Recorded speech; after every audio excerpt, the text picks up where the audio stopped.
Thomas the tank engine had been working in the coal yards all day. The little blue engine was covered in coal dust.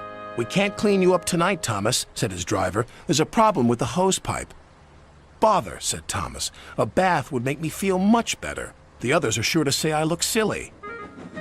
But the engines were too busy arguing to notice Thomas. James was talking loudest of all. "I deserve a new coat of paint. Sir Topham Hatt says I'm the pride of the line, and—" "Rubbish," huffed Henry. "We're all the pride of the line." "It's been like this all day," confided Percy to Thomas. "James is getting a new coat of paint and won't stop boasting about it." "Why, James? I'm the one who needs a new coat. Look at me." "I'd rather not," retorted James. "You're not a pleasant sight, and wouldn't understand the needs of a really important engine." Thomas was fuming.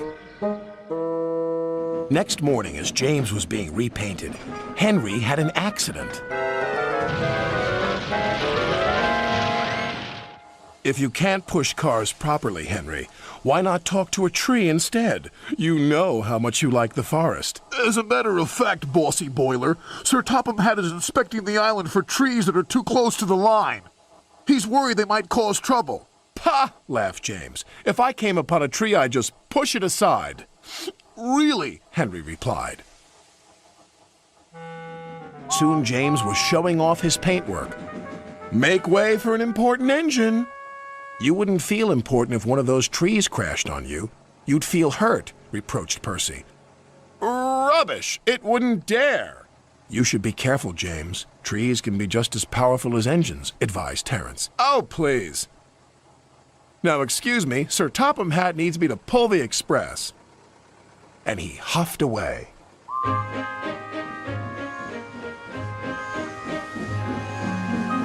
But James was wrong.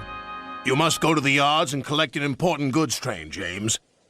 It's heavy, so be careful," said Sir Topham Hatt. "But, sir, I've just been repainted. Can't Thomas or Percy do it? They're dirty and like working with freight cars." "Really useful engines don't argue."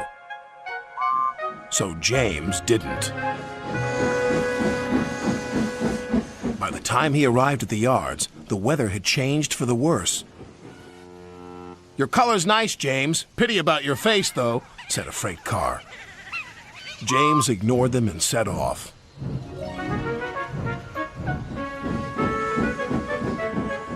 Soon they came to a hill, and his driver knew they were in for a difficult time. An old tree close to the track was being blown by the strong winds, and the rain had weakened the slope. All of a sudden, the tree moved.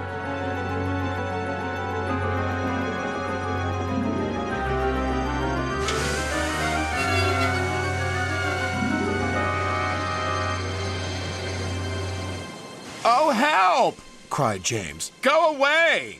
But of course, the tree couldn't. James tried to reverse away from the tree, but his train was too heavy. Then he heard a whistle. "It's Thomas," called his driver. James felt embarrassed and worried that Thomas would laugh at him, but Thomas didn't. He knew this was no time for teasing. "Beep, beep." "I'm ready," whistled Thomas. "So am I," replied James. "As ready as I'll ever be." They were just in time.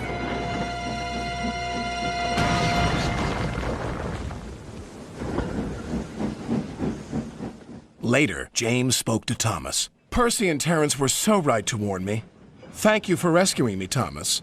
"Oh, that's all right. We engines must pull together, whatever the weather." Just then, Edward bustled in.